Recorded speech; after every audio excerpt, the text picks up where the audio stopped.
Magandang araw po mga ka-cooking. Andito na naman po ang inyong lingkod, Angela's Tubo, Cooking with Angel by Angela Yamaguchi. At ngayon po mga ka-cooking, magluluto po tayo ng caramel sauce. Pang-topping ko mamaya doon sa gagawin kong cupcake, cheese cupcake. So, ito po ay 1 cup granulated sugar. So, i-caramelize po natin ito sa medium heat until ma-dissolve yung sugar. So, huwag po natin siyang gagalawin guys. Mamaya, matitempt po kayo na galawin siya, pero huwag na wag pong gagalawin. Mag-wait lang po kayo na mag-caramelize siya. Parang gumagawa kayo ng leche plan. Caramel ng leche plan. So, ayan na guys, nagbe-melt na siya. So, gagamit tayo ng wooden spoon kasi mainit to guys. So, ayan. Caramelize na siya, ayan. So, matitempt ka talaga na galawin siya. Pero, huwag mong gagalawin. Ayan. Kasi, magdidikit siya dito sa wooden spoon mo. Pangit. Pwede rin galawin siya kasi magbi-melt din naman yung pero nasa sayo na yan kung anong gusto nyo. Basta ako ginalaw ko lang siya ng konti, tapos I will wait na hanggang siya mag-melt siya. So guys, ang kailangan po natin dito ay pasensya, medyo matagal siya. So pag natapos naman ay worth naman yung paghihintay nyo. Kasi guys, ito masarap na caramel sauce. Masarap siya pang-topping sa cream cheesecake, sa cupcake, sa mga cake. Ayan. Pwede siyang pang-topping. Ayan. Drizzle, pang-drizzle sa mga cakes. Ayan, sa mga cupcakes. So, ayan guys, nagka-caramelize na siya. So, I can't help it. Gagalawin ko na siya para matunaw yung mga natitirang sugar, granulated sugar. So, ayan. Ayan. Ayan. So, dito sa proseso na to guys, nung nag-melt na yung sugar, granulated sugar, hininaan ko na siya ng apoy. Medium fire, medium low fire, to low, very low fire na. Para hindi masunog yung caramel. So, iluluto ko pa to ng konti hanggang sa maging amber color. Yan. Mag-brown siya ng konti. Bago natin ilalagay yung heavy cream.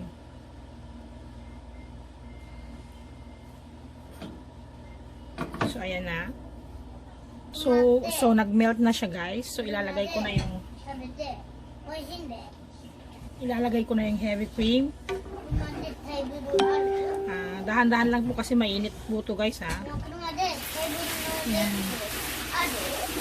Hahaluin nyo lang po continuously stir hanggang sa mag-blend yung cream saka yung sugar, matunaw. Kasi magkakaroon ng ganyan. Pero matutunaw din siya.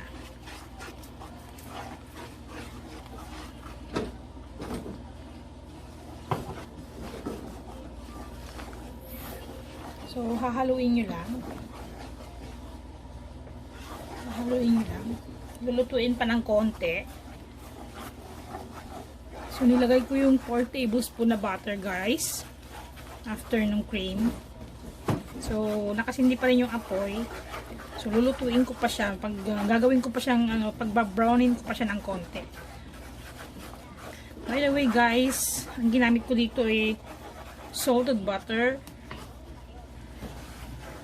Kaya hindi ko na siya nilagyan ng salt. Kung ang gagamitin nyo ay unsalted butter, maglagay lang kayo ng 1 teaspoon or half a teaspoon of sea salt or yung ordinary salt. Pwede na rin. Ayan guys. Caramel na siya. So, kulang pa yung pagkaka-brown niya. lulutuin ko pa siya ng konti.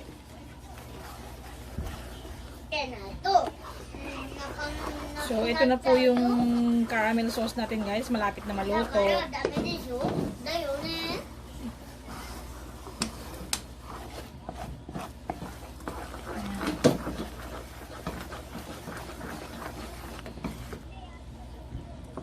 Palalaputin ko pa siya ng konti.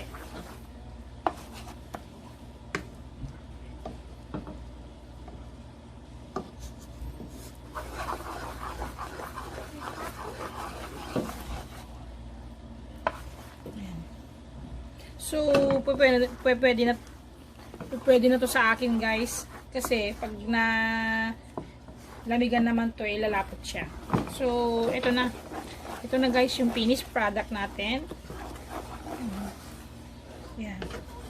So, I will use this later on sa paggawa ko ng vanilla cupcake with cream filling on top. Drizzle with this caramel sauce. So, ito na guys yung caramel sauce natin. So, I'm putting it on the jar. Oh! Yan. So, it's yummy. Ito na po yung finished product natin. So, nakagawa po tayo ng sa 1 cup na sugar at 3/4 cup na heavy cream sa 4 tablespoon na salted or unsalted butter. And nakagawa tayo ng isang jar ng caramel sauce. So, ano pang hinihintay nyo guys? Huwag na kayong bumili ng caramel sauce. Kayo na lang po ang gumawa. Mas madali pa. O, di ho ba? Yan. So, kung gusto nyo po itong maging, mag-smash dark pa, lutuin pa nyo ng mas matagal. Sa akin, tama na itong ganitong kulay. Kasi, i-drizzle ko ito mamaya sa cheesecake na gagawin ko. So, ayan. Masarap po. Very affordable pa. Hindi na kayo bibili. Sa store, mahal siya. So, pwede na kayo magbenta ng caramel sauce. Gawin yung pang negosyo, guys. At kikita kayo. So, yan po ang ating caramel sauce for today. Maraming salamat po ulit sa pag-watch ng aking video. Until next, mga ka-cooking. Paalam po!